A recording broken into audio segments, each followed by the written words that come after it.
जय श्री कृष्ण चैतन्य प्रभु नित्यानंद श्री अद्वैत गदाधर शिवासादि गौर भक्तवृंद।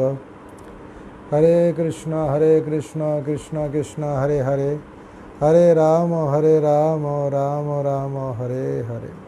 जय जय श्री चैतन्य जय नित्यानंद, जय अद्वैत चंद्र जय गौर भक्तवृंद।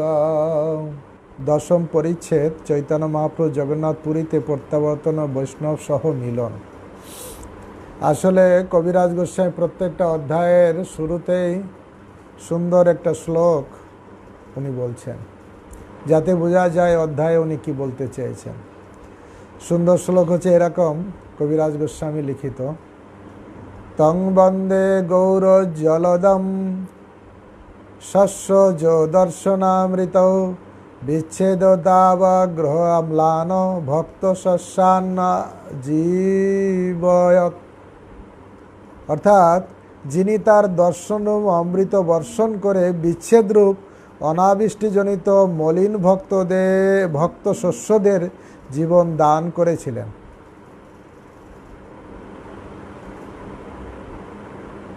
মহাপ্রভুর বিচ্ছেদের ফলে অনাবৃষ্টিজনিত মলিন ভক্তদের শস্য জীবন দান করেছিলেন কিভাবে? যিনি তার দর্শনরূপ অমৃত বর্ষণের দ্বারা। চৈতন্য মহাপ্রভু তার দর্শনরূপ অমৃত বর্ষণের দ্বারা কি করেছিলেন? যারা ভক্তরূপ ভক্ত, তারা মহাপ্রভুর বিচ্ছেদরূপ অবস্থায়, মলিন অবস্থায়, শস্য যেমন জলের বিহনে শস্য যেমন শুকিয়ে যায়, এই মহাপ্রভুর ভক্তরা মহাপ্রভুর বিরহে এইরকম বিচ্ছেদ ভাবাপন্ন দুরবস্থায় ছিলেন। আর মহাপ্রভু দর্শনরূপ অমৃত দান করে তাদের অনাবৃষ্টিজনিত মলিন ভক্ত শস্যদের জীবন দান করেছিলেন। সেই গৌর রূপ মেঘকে আমি বন্দনা করি। গৌরাঙ্গ মহাপ্রভুকে মেঘের সঙ্গে তুলনা করা হয়েছে, আর ভক্তদের তুলনা করা হয়েছে অনাবৃষ্টিজনিত শস্য যেমন শুকিয়ে যায়, বর্ষার জন্য অপেক্ষা করে, আবার বর্ষা আসলেই আবার শস্য সতেজ হয়ে ওঠে। ঠিক ভক্ত তারা মহাপ্রভুর বিরহ অবস্থায় তাদের হৃদয় কিভাবে দগ্ধীভূত হচ্ছিল, আর মহাপ্রভু যখন দর্শন দিলেন তাদের সেই মলিনতা মুছে গেল, যেন বর্ষার মতন, যেন শস্য ক্ষেত্রে যেন মেঘের বর্ষণের মতন হলো মহাপ্রভু দর্শন। জয় জয় শ্রী চৈতন্য জয় নিত্যানন্দ, জয় অদ্বৈত চন্দ্র জয় গৌর ভক্ত বৃন্দ। পূর্বে যাবে মহাপ্রভু চলিলা দক্ষিণে, প্রতাপরুদ্র রাজা তবে বলাইল সার্বভৌমে। চৈতন্য মহাপ্রভু যখন দক্ষিণ ভারতে তীর্থ পর্যটন করতে গিয়েছিলেন, তখন মহারাজ প্রতাপরুদ্র সার্বভৌম ভট্টাচার্যকে তার প্রাসাদে ডেকে পাঠালেন।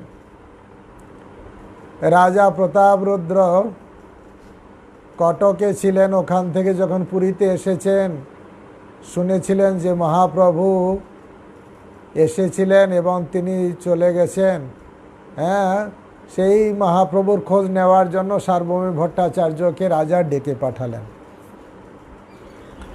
বসিতে আসন দিলা করি নমস্কারে, মহাপ্রভুর বার্তা তবে পুছিল তাহারে। স্বামী ভট্টাচার্য যখন রাজার সঙ্গে দেখা করতে এলেন, তখন মহারাজ প্রতাপরুদ্র তাকে প্রণতি নিবেদন করে বসতে আসন দিলেন এবং তার কাছে চৈতন্য মহাপ্রভুর কথা জিজ্ঞাসা করলেন। রাজা স্বামী ভট্টাচার্যকে বসতে দিলেন, আর প্রথম প্রশ্ন হচ্ছে গৌড়ের সন্ন্যাসী উনি কোথায়? শুনিলাম তোমার ঘরে এক মহাশয়, গৌড় হইতে আইলাতে হো মহাকৃপাময়। রাজা প্রতাপরুদ্র মহাপ্রভু দর্শন পাননি, কিন্তু ওনার কথা শুনেছেন, তাই বলছেন। মহারাজ প্রতাপরুদ্র সার্বভৌম ভট্টাচার্যকে বললেন, আমি শুনলাম যে আপনার গৃহে গৌড়বঙ্গ থেকে এক মহাকৃপাময় মহাপুরুষ এসেছেন। তোমারে বহু কৃপা কইলা কহে সর্বজন, কৃপা করি করাহ মোরে তাহার দর্শন। সকলেই বলছে যে তিনি আপনাকে বহু কৃপা করেছেন, অর্থাৎ মহাপ্রভু সারণ ভট্টাচার্যকে বহু কৃপা করেছেন, সেই কথা রাজা শুনতে পেলেন। সকলেই বলছে যে তিনি আপনাকে বহু কৃপা করেছেন, কৃপা করে আপনি আমাকে তার দর্শন করান। সেই মহাপ্রভু কোথায়, যিনি গৌড় থেকে এসেছেন, মহাকৃপাময়, আপনাকে অনেক কৃপা করেছেন, আমি সেই কৃপা চাই, কৃপা চাই। আসলে চৈতন্য চরিতামৃত মহাপ্রভুর লীলা কথা শ্রবণ করলে কি হয়, জানা যায় মহাপ্রভু কত কৃপালু, কত দয়ালু, কত পতিত পাবন। আর যখন সেই পতিত পাবন, কৃপালু, দয়ালু ভাব জানা যায়, তখন ভক্তরা কিভাবে তার কৃপা পেয়েছে, তখন মনের ভিতরে এই আকাঙ্ক্ষা জাগ্রত হয়, আমি কবে কৃপা পাব, সেই মহাপ্রভুর কৃপা কবে পাব। পরম করুণা প্রভু দুই জন,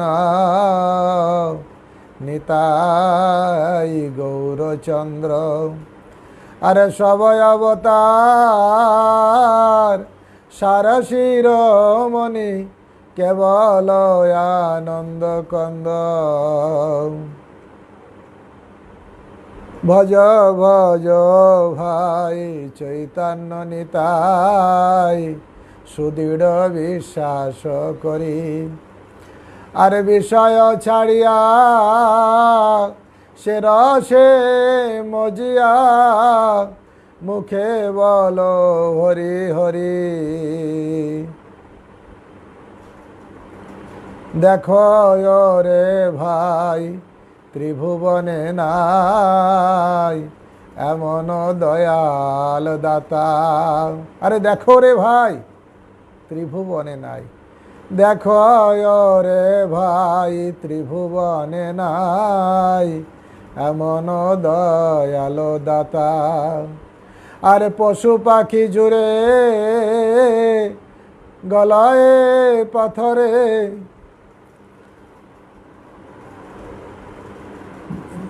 দেখো রে ভাই ত্রিভুবনে নাই এমন দয়াল দাতা। পশু পাখি জুড়ে গলায় শুনি যার গুণগাথা, যার গুণগাথা শ্রবণ করে পশু পাখি তারাও ক্রন্দন করে। শুনি যার গুণগাথা, যার গুণগাথা, গৌরাঙ্গের গুণগান, গৌরাঙ্গের গুণগান। তাই রাজা প্রতাপরুদ্র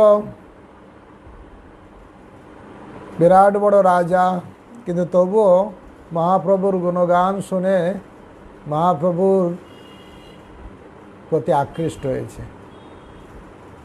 তব গুণে উপজয় লোভ। হ্যাঁ, শাস্ত্রে এরকম কথা আছে, তোমার গুণ দেখি উপজয় লোভ। যদিও এরকম কথাটা হচ্ছে এরকম মুখস্থ মনে পড়ছে না, সেটা হচ্ছে এই, হে প্রভু আপনি, হ্যাঁ হে প্রভু আমি হচ্ছে পতিত পাবন, কিন্তু আমার এই হে প্রভু আমি হচ্ছে পতিত, আমি হচ্ছে পতিত, তা এই পতিত অবস্থায় উদ্ধার পাওয়ার কোনো আশা নেই, কিন্তু তোমার গুণ দেখে আশা জাগ্রত হয় না। তোমার ভিতরে যা মহান গুণ আছে, এই গুণ যখন স্মরণ করি তখন মনে উপজয়ের লোভ, তখন মনে লোভ হয় না। পতিত হতে পারি আমি, কিন্তু পতিত পাবন তো গৌরাঙ্গ মহাপ্রভু। উপজয় লোভ, তোমার গুণ মাধুর্যে উপজয় লোভ। তোমার কত গুণ, তুমি কত দয়ালু, তো কত কৃপালু। ভাগবতে বর্ণনা করা আছে, কংবা দয়ালু শরণং ব্রজেম।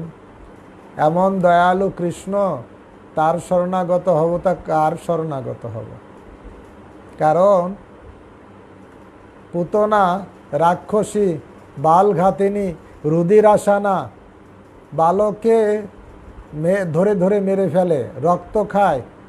আর এইরকম ব্যক্তি তো ভগবানের কৃপা পাওয়ার কোনো আশা থাকে না, কিন্তু তাও সে বিষ মাখিয়ে কৃষ্ণকে স্তনে বিষ মাখিয়ে কৃষ্ণকে মারার জন্য এসেছিল, তবুও কৃষ্ণ তাকে মাতৃপদ দান করেছেন। এমন দয়ালু কৃষ্ণ ছাড়া কার শরণ গ্রহণ করব? মানুষ এই কৃষ্ণকে বাদ দিয়ে অন্যকে আশ্রয় গ্রহণ করে। কিভাবে আশ্রয় গ্রহণ করে? মাঠে নিচে জল আছে, কিন্তু উপরে কিছু ঘাস টাস হয়েছে, জলের উপরে দেখতে মনে হয় সুন্দর, তার উপর দিয়ে পার হয়ে মনে হয় যাওয়া যাবে। যখনই তার উপর দিয়ে পার হতে যায়, খপ করে নিচে পড়ে যায়। তা মানুষ বুঝতে না পেরে এই রাস্তাটাকে তারা যাওয়ার রাস্তা বলে মনে করে, আর সংসার রাস্তাতে প্রবেশ করে একদম ডুবে মরে যায়।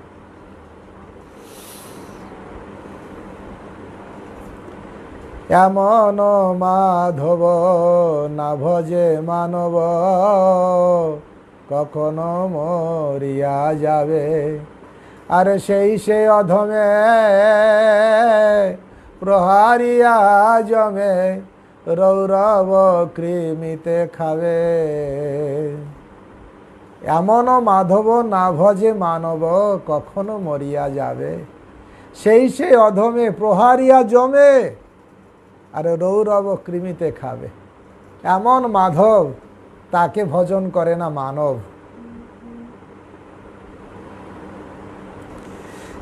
রাজা মহাপ্রভুর গুণগানে আকৃষ্ট হয়ে বলছেন, তোমারে বহু কৃপা কইলা কহে সর্বজন, কৃপা করি করহ মোরে তাহার দর্শন।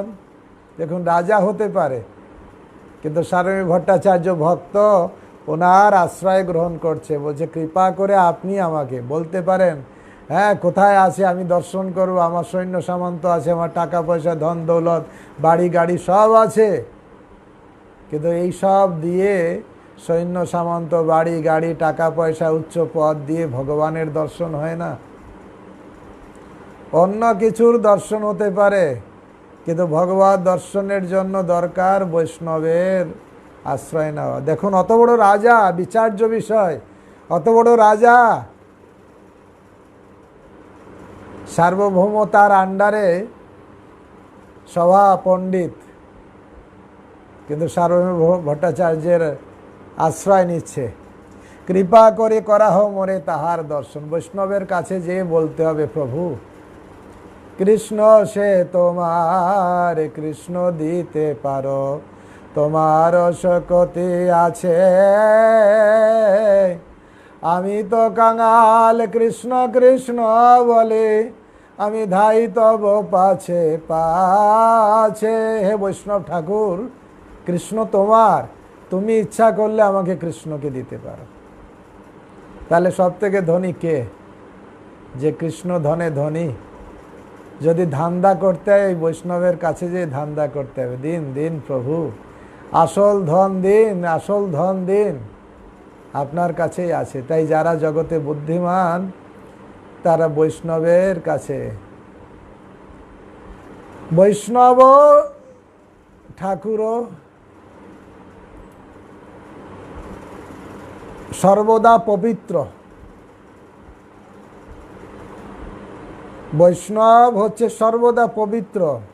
যেই নিন্দে হিংসা করি, ভকতি বিনোদ না সম্ভাষে তারে, থাকে সদা মৌন ধরি। তার সঙ্গে কথা বলে না, যে বৈষ্ণবকে নিন্দামন্দ করে।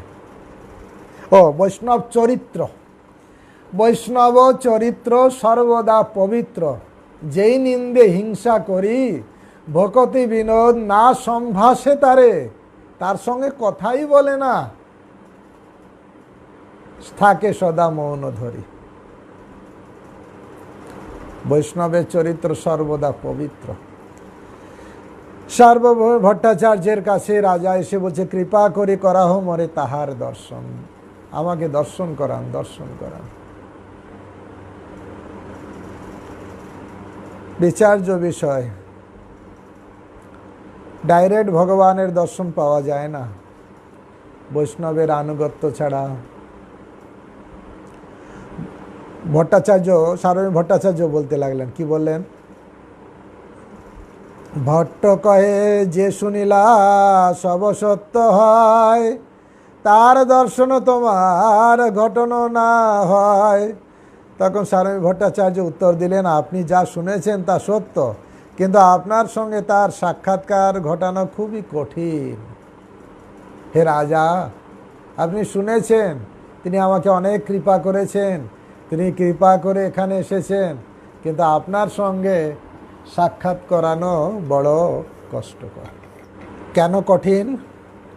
বিরক্ত সন্ন্যাসীতে রহেন নির্জনে, স্বপ্নেও না করেন তেহ রাজদর্শনে। বিরক্ত সন্ন্যাসী তেহ রহেন নির্জনে, বসে থাকেন। তিনি একজন বিরক্ত সন্ন্যাসী, তিনি নির্জনে থাকেন, স্বপ্নেও তিনি রাজ দর্শন করেন না, বিষয়ের দর্শন করেন না। বিরক্ত সন্ন্যাসী তেহ রহেন নির্জনে, স্বপ্নেও না করেন তেহ রাজ দর্শনে। তাই দেখা যায় রাজ ঐশ্বর্যের ভিতরে থাকলে ভগবানের দর্শন হয় না, সাধুর দর্শন হয় না।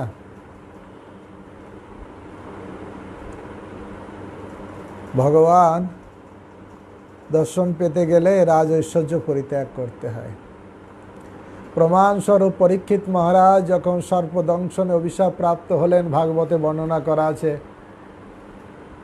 একদম বিরক্ত হলেন, বৈরাগ্য পরায়ণ হয়ে রাজ ঐশ্বর্যের প্রতি আর আকৃষ্ট না হয়ে তৎক্ষণাৎ সব পরিত্যাগ করে দিলেন। পুত্র জন্মেজয়কে সব দিয়েই তিনি নির্জনে একাকে গঙ্গার পাড়ে বসলেন। যখনই রাজ ঐশ্বর্য পরিত্যাগ করেছেন, একা একা গঙ্গার পাড়ে বসেছেন, সারা পৃথিবী থেকে সাধু সন্তরা সব পরীক্ষিত মহারাজের কাছে আসতে শুরু করেছে। বড় বড় মুনি ঋষিরা সবাই এসেছেন, ব্যাসদেব এসেছেন, নারদ মুনি এসেছেন।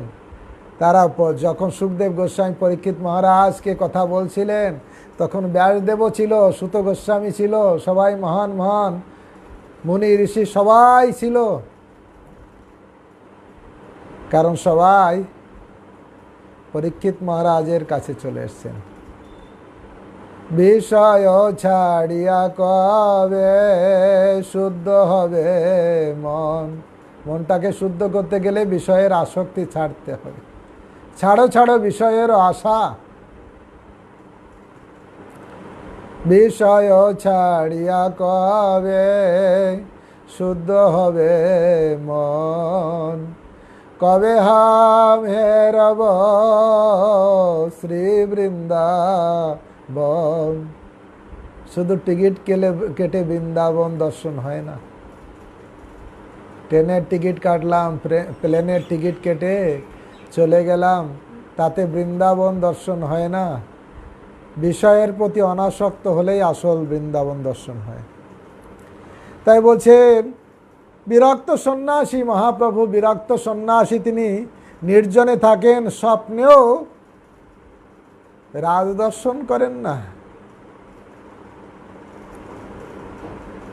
তথাপি প্রকারে তোমার করাইতাম দর্শন, সম্প্রতি করিলাতে দক্ষিণ গমন। তবুও কোনো প্রকারে আমি আপনার সঙ্গে তার সাক্ষাৎকার করাতাম, কিন্তু সম্প্রতি তিনি দক্ষিণ ভারতে গমন করেছেন। কে? মহাপ্রভু সারমী ভট্টাচার্য রাজাকে বললেন, তিনি তো রাজ দর্শন করেন না মহাপ্রভু, তবুও তাকে কোনো মতে আপনার দর্শন করাতাম, কিন্তু এখন নেই, তিনি দক্ষিণে গমন করেছেন। রাজা কহে জগন্নাথ ছাড়ি কেন গেলা, ভট্ট কহে মহান্তের কে লীলা।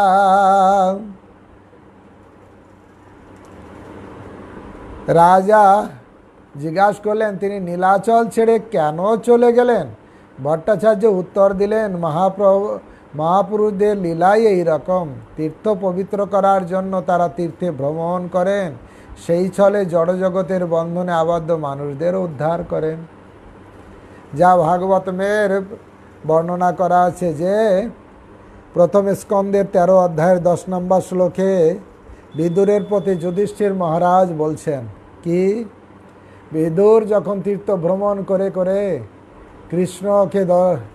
কৃষ্ণ কথা শ্রবণ করে তা চলে এসেছেন ধৃতরাষ্ট্রকে নিয়ে যাওয়ার জন্য, তা বিদুরকে দেখতে পেয়ে যুধিষ্ঠির মহারাজ খুবই খুশি হয়েছেন। অনেক দিন পরে কাকাকে দর্শন পেয়েছে, তাই ওনাকে বলছেন যে আপনার মতন যারা ভগবানের ভক্ত তারা তীর্থে যায় তীর্থকে পবিত্র করার জন্য, পক্ষান্তরে আমার মতন যারা অধম ব্যক্তিরা তীর্থে যায় তীর্থকে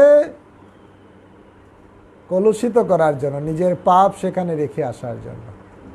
কিন্তু বিদুরের মতন মহাত্মারা তীর্থে যায় তীর্থকে পবিত্র করার জন্য। পাপীরা যারা পাপ রেখে গেছে তাদের সেই পাপ থেকে তীর্থকে পবিত্র করার জন্য বৈষ্ণবরা যান। ভাগবতমের শ্লোকে বলছে, ভবদ্বিদা ভাগবতা তীর্থীভূতা স্বয়ং বিভু তীর্থি কুর্বাণি তীর্থানি সত্যস্তেন গদাভৃত ভিতা।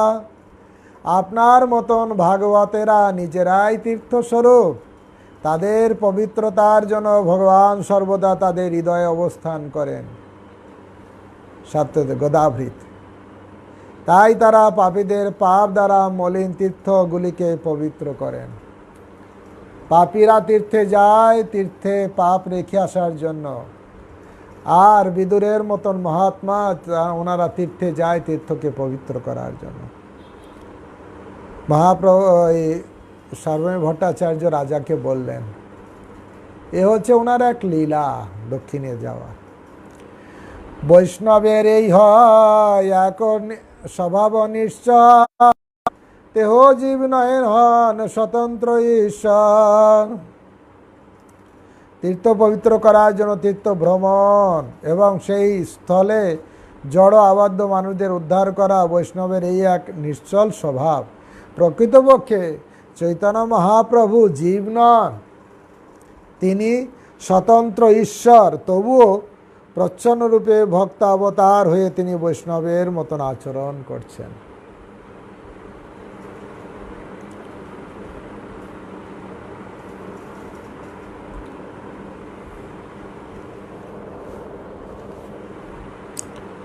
রাজা কহে তারে তুমি যাইতে কেন দিলে, পায়ে পড়ি যত্ন করি কেন না রাখিলে। রাজা প্রতাপ রুদ্র বলছেন স্বামী ভট্টাচার্য, আরে তুমি কেন তাকে যেতে দিলে, পায়ে ধরে তাকে কেন রাখলে না?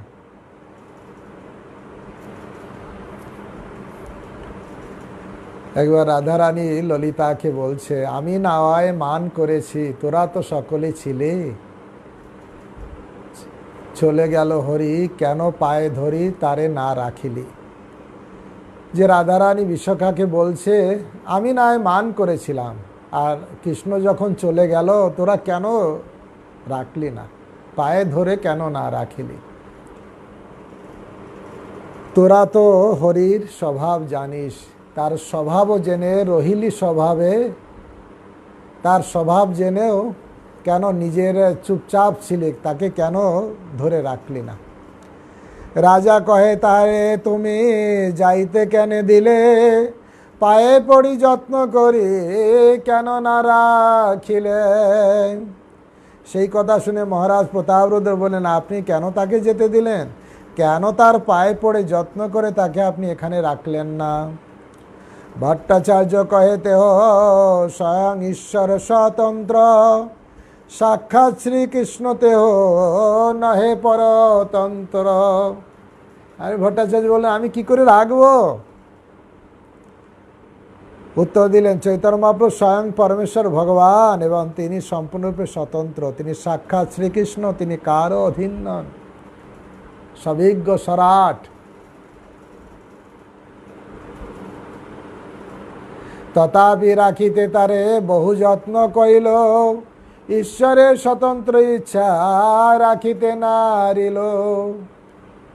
সারেন ভট্টাচার্য, তবু আমি অনেক চেষ্টা করলাম, কিন্তু স্বয়ং ভগবান তার স্বতন্ত্র ইচ্ছা, তাই উনি চলে গেলেন। সারেন ভট্টাচার্য তবুও জোর করে কয়েকদিন আবার রেখে দিয়েছিলেন, না না, যদি যাবেন আরও কয়েকদিন অন্তত থাকুন। মহাপ্রভু তার প্রীতির জন্য কয়েকদিন আবার থেকে গেলেন। সারেন ভট্টাচার্য বলেছিলেন, যদি আমার পুত্র মারা যায় তাও আমি সহ্য করতে পারি, আমার মাথায় যদি বাস পড়ে তাও আমি সহ্য করতে পারি, কিন্তু আপনার বিরহ আমি কি করে সহ্য করব। তাই বলছে তিনি হচ্ছে স্বতন্ত্র ভগবান, তিনি ইচ্ছা করলেন, তাই আমি রাখতে পারলাম না। তখন রাজা অবাক হয়ে গেল, প্রতাপরুদ্র তুমি এত বড় পণ্ডিত, তুমি তাকে ভগবান বলছো? রাজা কয়ে, ভট্ট তুমি বিজ্ঞ শিরোমণি, তুমি তারে কৃষ্ণ কহ তাতে সত্য মানি। রাজা বলছেন, তুমি বিজ্ঞ শিরোমণি, তুমি তাকে কৃষ্ণ বলছো, আমিও তার সেটাকে সত্য বলে মানি।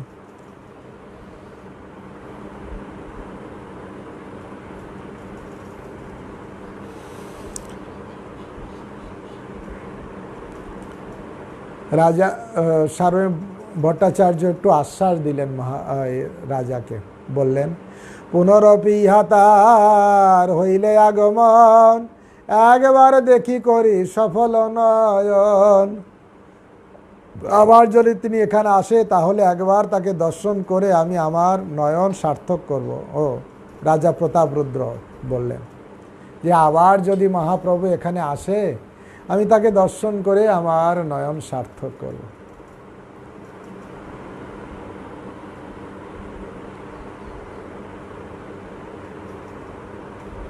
তাই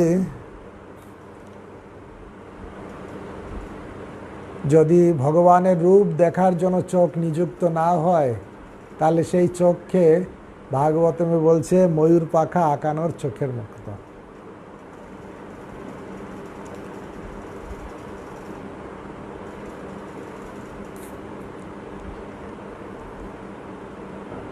ভট্টাচার্য কহেতে ও আসিবে অল্পকালে, রহিতে তারে এক স্থান চাইয়ে বিরলে।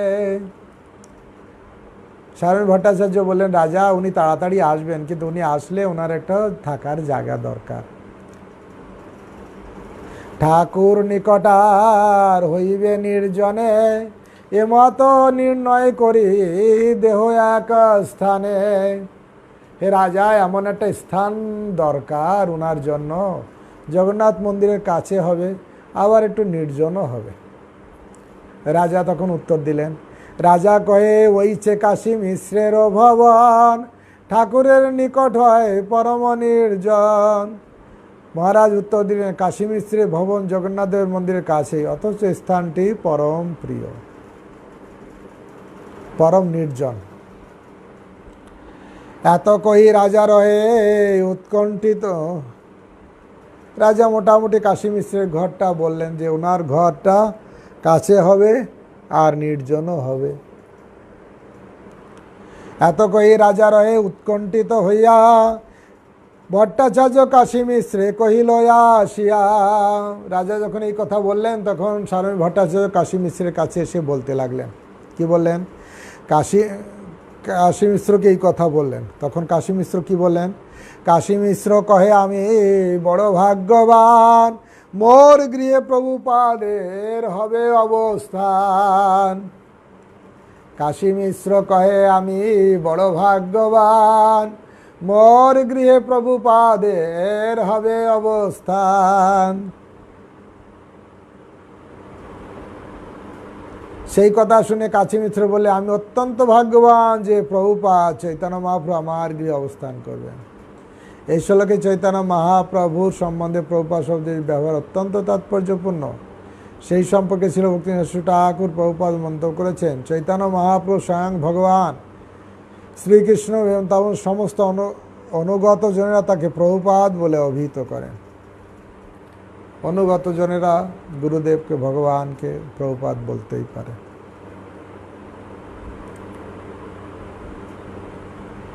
এই মত পুরুষোত্তম বাসী যতজন, প্রভুকে মিলিতে সবার উৎকণ্ঠিত মন।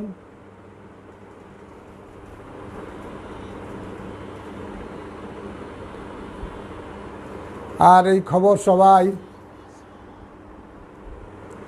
শুনলেন, শুনে সবার ভিতরে একটা উৎকণ্ঠা জাগলো, মহাপ্রভু দর্শন পাবো, মহাপ্রভু দর্শন পাবো।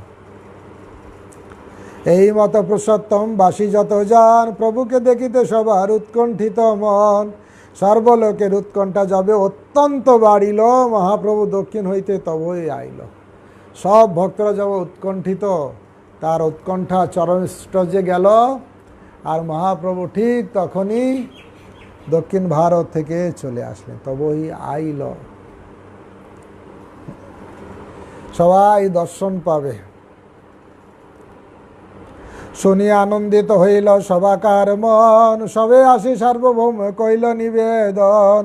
প্রভুর সহিত আমার সবার করাহ মিলন, তোমার প্রসাদে পাই প্রভুর চরণ। চৈতন্য মহাপ্রভু ফিরে আসার সংবাদ পেয়ে সকলে অত্যন্ত আনন্দিত হলেন এবং তারা সকলে গিয়ে স্বামী ভট্টাচার্যের কাছে নিবেদন করলেন, দয়া করে চৈতন্য মহাপ্রভুর সঙ্গে আমাদের সাক্ষাৎ করিয়ে দিন, আপনার কৃপার প্রয় কেবল তার চরণাশ্রয় লাভ করা সম্ভব। স্বামী ভট্টাচার্যকে বলেন, আপনার কৃপা হলে, যস্য প্রসাদাদ ভগবৎ প্রসাদ, যস্য প্রসাদান নগতি কুতঃপি, দয়াংস্তবন্তস্য যশস্ত্রী সন্ধ্যাং, বন্দে গুরু শ্রী চরণারবিন্দম।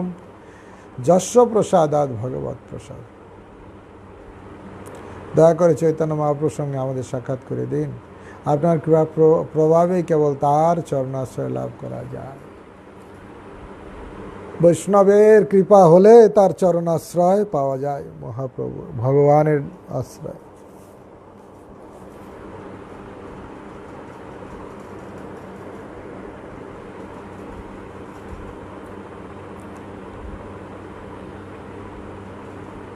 এখানে আগে রাজা প্রতাপরুদ্রকে ধরেছিলেন, রাজা প্রতাপরুদ্র স্বামী ভট্টাচার্যকে ধরেছিলেন যে আমাকে একটু দর্শন করে দিন। এখানে জগন্নাথ নীলাচলবাসী যত ভক্তরা আছে সবাই এসে স্বামী ভট্টাচার্যকে ধরলেন যে আমাকে একটু মহাপ্রভুর সঙ্গে সাক্ষাৎকার করে দেন। ভট্টাচার্য কহে কালী, কাশী মিশ্রের ঘরে প্রভু যাইবেন তাহা মিলাব সবারে।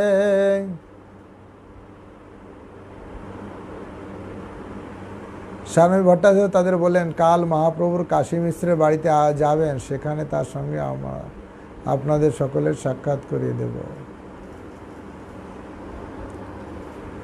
আর দিন মহাপ্রভু ভট্টাচার্যর সঙ্গে জগন্নাথ দর্শন কইল মহারঙ্গে। মহাপ্রসাদ দিয়া তাহা মিলিলা সেবকগণ, মহাপ্রভু সভাকারে কইল আলিঙ্গন। পাণ্ডারা তারা প্রসাদ দিলেন, মহাপ্রভু দর্শন করলেন, আর মহাপ্রভু তাকে সবাইকে আলিঙ্গন করলেন।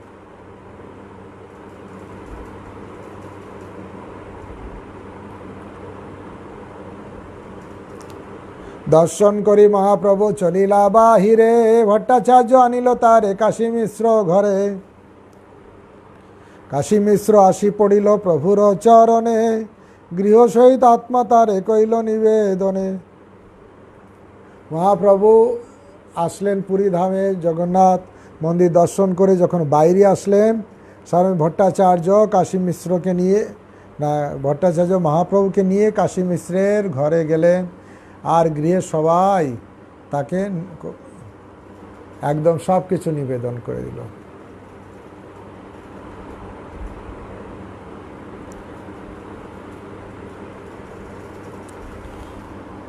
কাশী মিশ্র প্রভু চতুর্ভুজ মূর্তি তাকে দেখাইল, আত্মসাৎ করি তারে আলিঙ্গন করিল। শ্রী চৈতন্য মহাপ্রভু তখন কাশী মিশ্র তার চতুর্ভুজ রূপ দেখালেন, তারপর আত্মসাৎ করে তিনি তাকে আলিঙ্গন করলেন।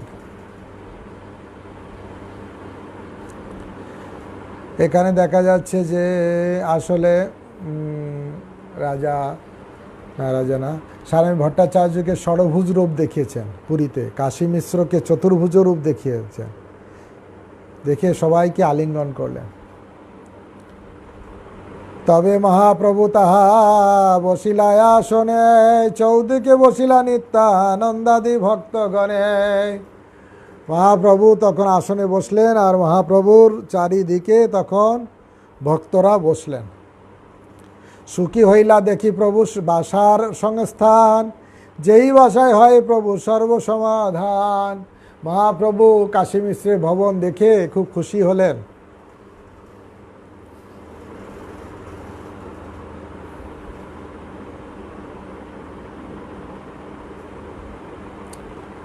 সার্বভৌম কয়ে প্রভু যোগ্য তোমার বাসা, তুমি অঙ্গীকার করো কাশী মিশ্রের আশা। প্রভু কয়ে এই দেহ তোমার সবাকার, যেই তুমি কহো সেই সম্মত আমার। স্বামী ভট্টাচার্য মহাপ্রভুর কাছে এসে বললেন, আপনার এই বাসা রেডি করা আছে, আপনি এটা গ্রহণ করুন। প্রভু কয়ে এই দেহ তোমার সবাকার, যেই তুমি কহো সেই সম্মতি আকার। চৈতন্য মহাপ্রভু এই দেহটি তোমাদের সকলের, তাই তোমরা যা বলবে তাতে আমি সম্মত হব। তবে সার্বভৌম প্রভুর দক্ষিণ পার্শ্বে বসে মিলাইতে লাগিল সব পুরুষোত্তমবাসী। মহাপ্রভু দক্ষিণ পার্শ্বে সার্বভৌম ভট্টাচার্য বসলেন আর পুরী থেকে যারা যারা ভক্তরা আসছে সবাইকে এক এক করে পরিচয় করে দিচ্ছেন। এই সব লোক প্রভুর বৈশে নীলাচলে উৎকণ্ঠিত হইয়াছে সবে তোমা দেখিবারে। সবাই নীলাচলবাসী আর আপনাকে দেখার জন্য সবার উৎকণ্ঠা বেড়ল। তৃষ্ণিত চাতক জয়ছে করে হাহাকার, তৈছে এই সবে করো অঙ্গীকার। তৃষিত চাতক, যে চাতক পাখি জলের জন্য অপেক্ষা করে থাকে, যেমন হাহাকার করে, তৈছে এইসব ভক্তরাও তারা আপনাকে অঙ্গীকার করেছে, আপনাকে গ্রহণ করতে চায়। স্বামী ভট্টাচার্য সবাইকে পরিচয় করে দিচ্ছেন, এক এক করে সবার পরিচয় করে দিচ্ছেন। সব যারা নীলাচলবাসী তাদেরকে এক এক করে পরিচয় করে দিচ্ছেন, কারণ এখন বাংলা থেকে ভক্তরা আসেনি। ওই মহাপ্রভুর সঙ্গে যে কয়েকজন মাত্র।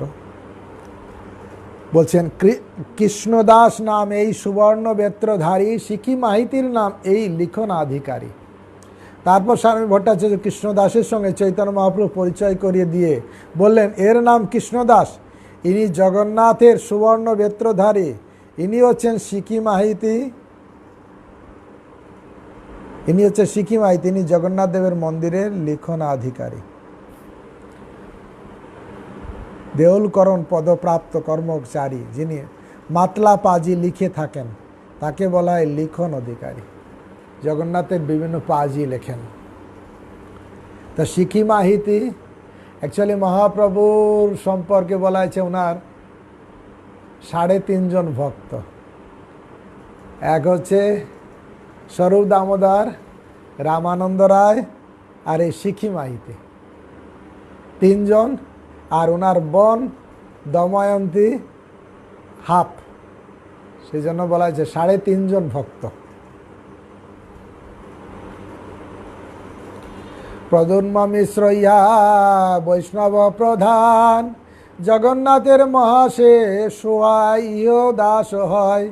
ইনি হচ্ছেন প্রদ্যুম্ন মিশ্র, একজন মহান বৈষ্ণব। ইনি জগন্নাথ দেবের একজন মহান সেবক, তার নাম দাস। উড়িষ্যায় বহু ব্রাহ্মণদের উপাধি দাস। সাধারণত ব্রাহ্মণদের দাস উপাধি হয় না, কিন্তু উড়িষ্যায় জগন্নাথ দেবের দাস সূচকে দাস উপাধি।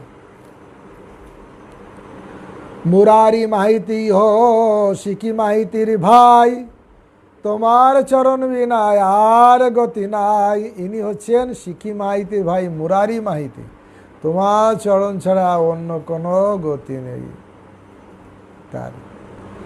চন্দনেশ্বর সিংহেশ্বর মুরারি ব্রাহ্মণ, বিষ্ণুদাস ইহা ধ্যায়ে তোমার চরণ। ইনি চন্দনেশ্বর। সার্বভৌম ভট্টাচার্যের ছেলের নাম ছিল আবার চন্দনেশ্বর, ইনি হতে পারে।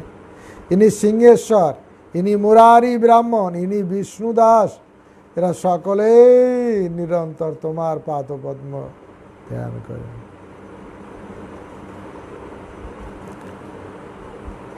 এরা সকলেই তোমার নিরন্তর পাদপদ্মে ধ্যান করেন। প্রহর রাজ মহাপাত্র ইহা মহামতি, পরমানন্দ মহাপাত্র ইহার সঙ্গতি, সব নাম বলছেন। এই সব বৈষ্ণব এই ক্ষেত্রের ভূষণ, একান্তভাবে চিত্তে সবে তোমার চরণ। এরা হচ্ছে ক্ষেত্রের ভূষণ, নীলাচল ক্ষেত্রের সৌন্দর্য বৃদ্ধি করে, কিন্তু এরা সবসময় আপনার চরণটাকে ধরে রাখে। সবে বলে ভূমে পড়ে দণ্ডবত হইয়া, সভা আলিঙ্গিলা প্রভু প্রসাদ করিয়া। দণ্ডবাদ হলেন, সবাইকে মহাপ্রভু আলিঙ্গন করলেন। হেনকালে আইলা তথা ভবানন্দ রায়। ভবানন্দ রায় তার 4 পুত্র, টোটাল হচ্ছে 5 পুত্র। রামানন্দ রায়কে ধরে 5 পুত্র। তুমি পাণ্ডু পঞ্চপুত্র তোমার নন্দন। ওনাকে ভবানন্দ রায়কে বলেছেন তুমি পাণ্ডু, আর 5 পুত্র তো হচ্ছে তোমার। হেনকালে আইলা তথা ভবানন্দ রায়, 4 পুত্র সঙ্গে পড়ে মহাপ্রভুর পায়। কারণ একজন পুত্র রামানন্দ রায়, তিনি তো সেখানে আছেন, আর এই বাকি 4 জনকে নিয়ে মহাপ্রভুর চরণে পড়লেন। হেনকালে আইলা তথা ভবানন্দ রায়, 4 পুত্র সঙ্গে পড়ে মহাপ্রভুর পায়। বাণীনাথ গোপীনাথ কলানিধি সুধানিধি, বাণীনাথ গোপীনাথ কলানিধি সুধানিধি। সার্বভৌম কহে এই রায় ভবানন্দ, ইহার প্রথম পুত্র রায় ভবানন্দ, রায় রামানন্দ। কহে এই রায় বড় সব থেকে, রায় রামানন্দ ভাইদের ভিতরে।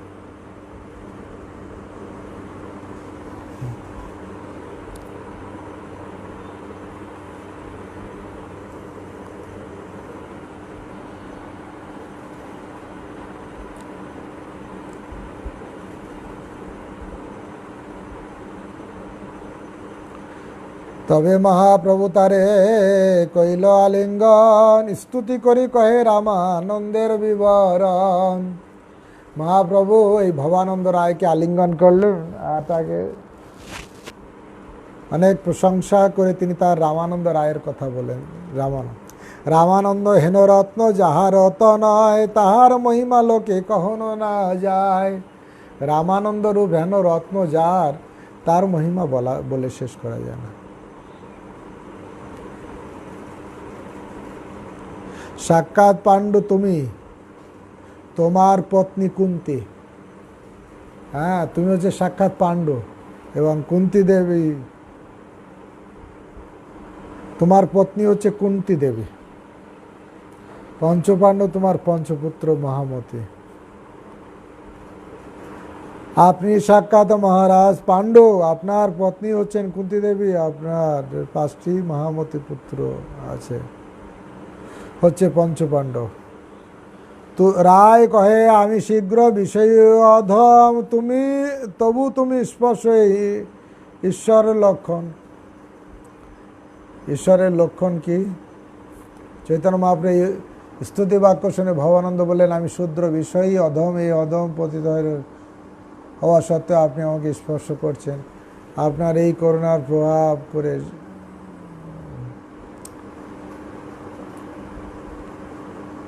আপনার এই করুণাই প্রমাণ করে যে আপনি স্বয়ং ভগবান। ভবানন্দ বললেন যে আসলে আপনি আমার মতন একজনকে আলিঙ্গন করলেন, এর থেকে প্রমাণ হয় আপনি ভগবান, নতুবা আমার মতন অধপতিত। আসলে রামানন্দ রায় ছিলেন কায়স্থ বংশজাত, কিন্তু ভক্তিতে উন্নত। মহাপ্রভু তার পিতাকে আলিঙ্গন করলেন, এমন পুত্র রত্ন যার, সে তো আলিঙ্গন প্রাপ্ত। তখন ভবানন্দ বললেন, আমি শূদ্র বিষয়ী অধম, এত অধপতি হওয়া সত্ত্বেও আপনি আমাকে স্পর্শ করছেন। আপনার এই করুণার প্রমাণ করে যে আপনি স্বয়ং ভগবান, ভগবান ছাড়া কেউ করে না। প্রভুপাদ তাৎপর্য লিখছে, বিদ্যা বিনয় সম্পন্নে ব্রাহ্মণে গবি হস্তিনী শুনি চৈব সপাকে চ পণ্ডিতা সমদর্শিন। আর একটা শ্লোক দিচ্ছেন, কিরাত হুন্দ্র পুলিন্দ পুষ্কসা বীর গোসা যবনয়া খোসা দয়া জেহন্নে চ পাপ জুপাপাশ্রয়াশ্রয়া শুদ্ধন্তি তস্মৈ প্রভা বিষ্ণবে নমঃ। কিরাত, হূণ, অন্ধ, পুলিন্দ, পুষ্কর, আভির, শুম্বা, যবন, খস ইত্যাদি জাতি অন্য সকলে যারা নানা রকম পাপ করে লিপ্ত, তারাও ভগবত ভক্তের চরণাশ্রয় গ্রহণ করার ফলে সমস্ত পাপ থেকে মুক্ত হয়ে নির্মল হতে পারে। সেই মহান ভক্তের শ্রীচরণে আমার প্রণতি নিবেদন করি। নিজ গৃহ বৃত্ত পঞ্চপুত্র শনে আত্মসমর্পিল আমি তোমার চরণে। চৈতন্য মহাপ্রভুর করুণা স্বীকৃতি প্রদর্শন করে ভবানন্দ রায় বলেন, আমার গৃহ, ধন, সম্পদ, বৃত্ত, পঞ্চপুত্র সহ আমি নিজেকে তোমার চরণে সমর্পণ করলাম। মানুষ দেহ গেহ যো কিছু মোর অর্পিনো তুয়া পদে নন্দ কিশোর। সব কিছু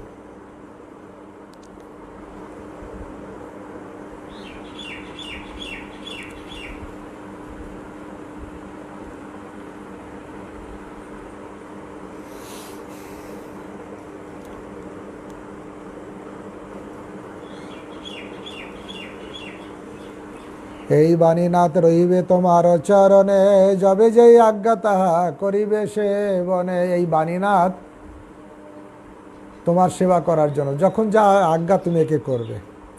এইভাবে বাবা এনে পুত্রকে ভগবানের সেবায় দিয়ে যাচ্ছে, এরকম ভাগ্য কার হবে? আত্মীয় জ্ঞানে মোরে সংকোচ না করিবে, যেই যবে ইচ্ছা তবে সেই আজ্ঞা দিবে। আমার পুত্র বলে তাকে এরকম বঞ্চনা করবে না, যখন যেটা দরকার আজ্ঞা দেবেন এদের। প্রভু কয়ে কি সংকোচ তুমি নহ পর, জন্মে নয় তুমি আমার সবংশেষ কিঙ্কর। হে প্রভু, আমাকে আপনার আত্মীয় বলে মনে করুন। আপনি নিঃসংকোচে যখন যা ইচ্ছা হবে সেই আদেশ দেবেন। শ্রী চৈতন্য মহাপ্রভু তখন ভবানন্দ রায়কে বললেন, তোমার সঙ্গে আমার সংকোচ কি? তুমি আমার পর নও, জন্মে জন্মে সব অংশে তুমি আমার দাস। চৈতন্য মহাপ্রভু ভবানন্দ রায়কে বললেন। রঘুনাথ দাস গোস্বামী যখন রাধাকুণ্ড খনন করছিলেন, এই পঞ্চপাণ্ডব তখন ওই যে শ্যামকুণ্ডের পাশে ওখানে ওনারা ছিলেন। শ্যামকুণ্ডটা এরকম লম্বা করে কাটা হয়েছে কেন? কারণ রাত্রে রঘুনাথ দাস গোস্বামীকে স্বপ্নে দিচ্ছেন, আমি এখানে, আমরা এই পঞ্চপাণ্ডব রূপে 5টা গাছ হয়ে আমরা এখানে আছি, তা আমাদের কাটার দরকার নেই। সেই জন্য ওনাদের রেখে করেছিলেন বলে বাঁকা তেড়া হয়েছিল। তা আত্মীয় গানে মরে সংকোচ না করবে, যেই যবে ইচ্ছা তবে সেই আজ্ঞা দিলে। প্রভু কয়ে কি সংকোচ তুমি নহ পর, জন্মে জন্মে তুমি আমার সব অংশে কিঙ্কর। দিন 5-7 ভিতরে আসিবে রামানন্দ, তার সঙ্গে পূর্ণ হবে আমারও আনন্দ। আসলে ভবানন্দ রায়কে এইসব সংবাদ দিচ্ছেন যে রামানন্দ রায় 5-7 দিনের ভিতরে তিনি আবার চলে আসবেন, তিনি আমার সঙ্গে থাকবেন। এত বলি প্রভু তারে কইল আলিঙ্গন, প্রভু তার পুত্র সব শিরে ধরিল চরণ। এই বলে চৈতন্য মহাপ্রভু ভবানন্দ রায়কে আলিঙ্গন করলেন এবং তার পুত্রদের মস্তকে তার সেই পাদপদ্মে স্পর্শ করালেন। এটা একটা বিচার্য বিষয়, জোর করে কারো পা ধরতে নেই। হ্যাঁ, কেউ যদি স্বতঃস্ফূর্তভাবে দেবে, মহাপ্রভু যেমন রূপ গোস্বামী সনাতন গোস্বামীকে দিয়েছিলেন, তারপরে নিত্যানন্দ প্রভু রঘুনাথ দাস গোস্বামীকে দিয়েছিলেন। আর এখানে দেখা যাচ্ছে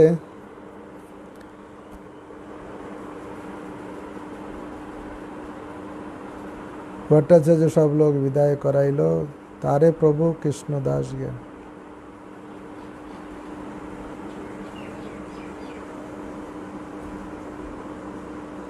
এত বলে প্রভু তারে কইল আলিঙ্গন, তার পুত্র সব শিরে ধরিল চরণ।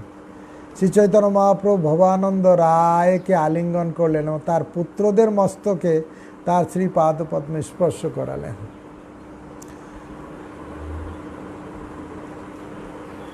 তবে মহাপ্রভু তারে ঘরে পাঠাইল, বাণীনাথ পট্টনায়কে নিকটে রাখিল। মহাপ্রভু তাকে ঘরে পাঠালেন বাণীনাথ পট্টনায়ক।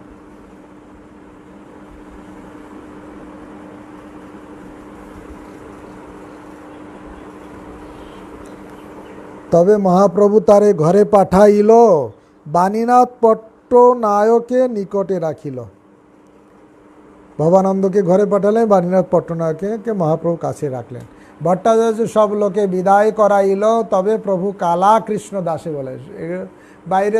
বাইরে মানে নূতন পরিচয় হওয়ার জন্য যারা যারা এসেছে তাদের সঙ্গে কথা বলে তাদেরকে বিদায় দিলেন, আর তখন এই কৃষ্ণদাসকে ডাকলেন। দক্ষিণ ভারতে ভট্টথারীর হাতে পড়েছিল। প্রভু কয়ে ভট্টাচার্য, সার্বভৌম ভট্টাচার্য প্রবীণ ছিলেন তার কাছে, শুনো ইহার চরিত্র, দক্ষিণে গিয়াছি ইহা আমার সহিত। ভট্টতারী কাছে গেলা আমারে ছাড়িয়া, ভট্টতারী হইতে ইহা আনিল উদ্ধারিলা।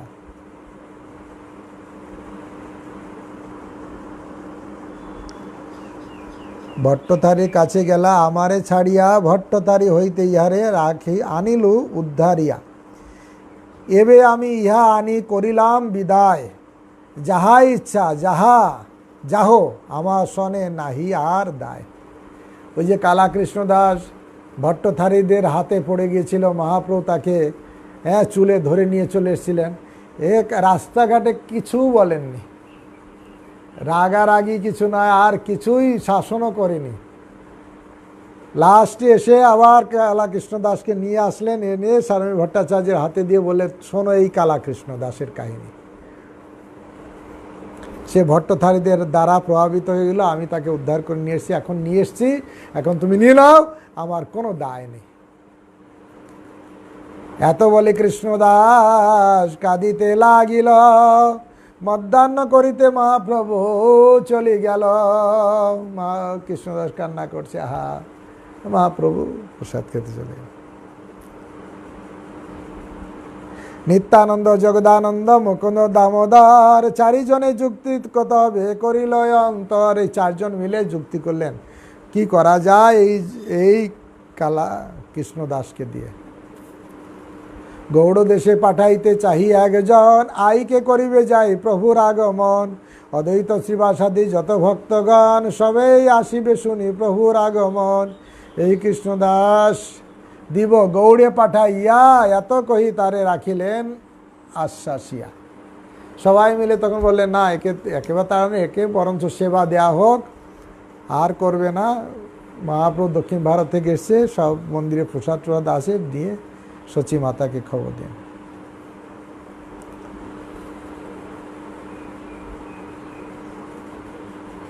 কালাকৃষ্ণ দাসকে বঙ্গে পাঠিয়ে দিলেন। মহাপ্রভু থাকলেন কার ঘরে থাকলেন? কাশী মিশ্রের ঘরে।